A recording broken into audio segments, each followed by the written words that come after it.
As the record-setting quarterback for Lake Travis High School, Charlie Brewer played with the kind of swagger and confidence that was needed to lead his team to the Class 6A Division I championship last fall. Making his first start for Baylor, Coach Matt Rhule wants to see Brewer play with the same attitude that made him so successful in high school.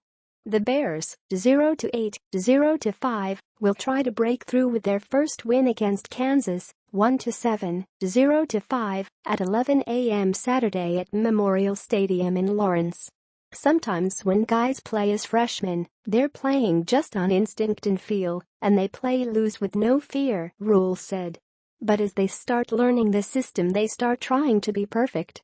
What I don't want Charlie to do is go out there and try to be perfect. I just want him to play football. Bears vs. Jayhawks, how the Bears match up with Kansas. Bears vs. Jayhawks, how the Bears match up with Kansas. How they match up. With sophomore Zach Smith questionable for the game with a shoulder injury, Brewer will have to step up in a big way for the Bears to have a shot to win.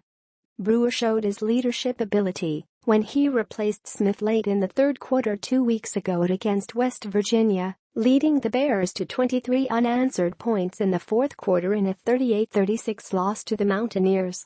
In last week's 38-7 loss to Texas, Brewer came off the bench to hit 17 of 27 passes for 181 yards and guided the Bears to their only touchdown when he hit Blake Lynch with a 52-yard pass to the Longhorns 3 in the second quarter.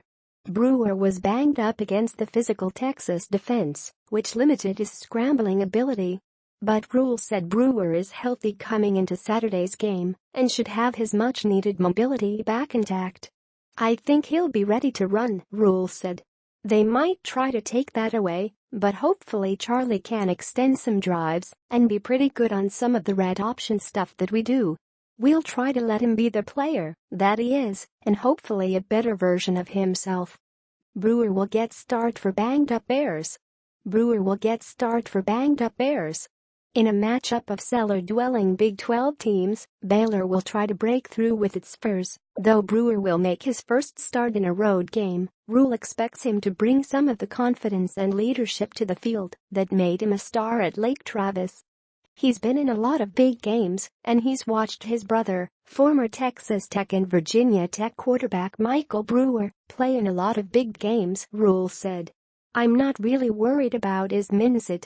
The really good quarterbacks are so mentally tough, and I think Zach is mentally tough, and I think Charlie is mentally tough.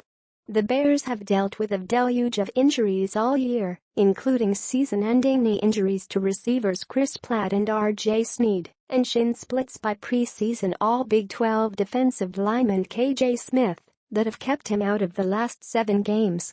Most recently, linebacker Clay Johnston and wide receiver Pooh Strickland are likely out for the rest of the season with foot injuries. Tony Nicholson is expected to miss the Kansas game with an ankle injury, leaving the receiving corps even more depleted. Lynch could see more time at receiver than cornerback, while former walk-on Trevor White is becoming a bigger part of the receiving corps. Additionally, former cornerback Marcus Jones has switched to receiver and caught the first 2 passes of his career for 23 yards last week against Texas.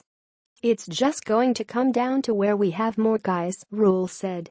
If we have more guys on offense, we'll play Blake Lynch on defense, and if we have more guys on defense, we'll play Blake on offense. Running back Treston Ebner is expected to return from a thigh injury, while cornerback Harrison Hand is also expected to be ready after going through concussion protocol. Running back John Lovett, who has been dealing with strep throat, could also see some action. Due to so many injuries, the Bears didn't practice Monday and spent more time in the film room. Rhule was impressed by how many of the players saw elements of their games that they correct when watching film of the Texas game. A lot of our mistakes from Saturday were mental, Rhule said. I think it's a really cleansing, positive experience to sit there in a room and watch the game as a whole team. I was really struck by the maturity, especially guys on defense, that said I should have done this or I should have done that. Baylor's Arnold evolving into leader at cornerback. Baylor's Arnold evolving into leader at cornerback. Grayland Arnold is only a sophomore, but he's already got a commanding voice on the Baylor foe. Bears learning that special teams sparks fizzle without sustained momentum. Bears learning that special teams sparks fizzle without sustained momentum. It felt like a big play at the time, and by all accounts it should have been. The Bears will face a Kansas team that's coming off a strong showing in a 30-20 loss to Kansas State last weekend in Lawrence. The Jayhawks showed significant improvement against the Wildcats following a 45-0 loss to Iowa State and a 43-0 loss to TCU on the road in the previous two games. Peyton Bender had seen the majority of the snaps at quarterback before last week, but the Jayhawks turned to Carter Stanley against the Wildcats. The sophomore responded by hitting 23 of 48 passes for 418 yards and a touchdown, hitting Steven Sims with 9 passes for 233 yards and a score. It was our decision to go with Carter pretty much at the beginning of the week because his skill set gave us a better opportunity, said Kansas coach David Beatty. He can create plays a little more. It's no secret we've been banged up front, and his ability to move around helped us. I'm really proud of the way Peyton supported him. Those guys just want to win, and they've got the right mentality, no doubt about it. Now in his third year at Kansas, Beatty is still trying to turn the corner with his program after going 3-29 overall and 1-20 in the Big 12. But Beatty said the Jayhawks still have a positive attitude as they try to break through with their first Big 12 win since last year's 24-21 overtime win over Texas in Lawrence on November 19. In their last game against Baylor last season at McLean Stadium, the Jayhawks were on the wrong end of a 49-7 decision. That October 15 game was Baylor's last regular season win. Our morale is great. We have the right guys on the team, Beatty said. From our standpoint, we're rebuilding, continuing to work, blocking out distractions, and getting better each day and each week.